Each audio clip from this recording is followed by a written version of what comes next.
আরে ভাই, এই ভিডিও দেখে কোনো মুসলিম ভাই এড়িয়ে যেতে পারবে না, কারণ একেই তো বলে প্রকৃত ইমানদার। প্রবাসী ভাইরা নামাজ আদায় করতেছে দুনিয়ার ভিতরে শত ব্যস্ততা থাকার মাঝেও, দুনিয়ার মোহ ত্যাগ করে দিয়ে ফাঁকা মরুভূমির বুকে নামাজ আদায় করতেছে আল্লাহ পাক রব্বুল আমিনকে সন্তুষ্ট করার জন্য।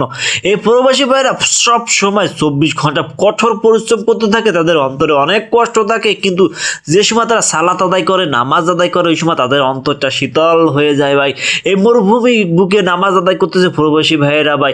এই মরুভূমির বুকে নামাজ আদায় না করলো কাউকে কোনো হিসেব দেওয়া লাগবে না দুনিয়াতে, কিন্তু তারা জানে, অন্তর থেকে বিশ্বাস করে উপরে একজন আছে আল্লাহ পাক রব্বুল আমিন, তাকে একদিন কিয়ামতের দিন হিসেব দেওয়া লাগবো। প্রতিটি সময় প্রতিটি মুহূর্তের, হে বান্দা তুমি দুনিয়া থেকে কি কাজ করছো, ভালো কাজ করছো না খারাপ কাজ করছো, ওই সময় যদি আপনি ধরা খেয়ে যান ভাই, আপনার মতো হতভাগায় দুনিয়ার বুকে আর কেউ নাই ভাই।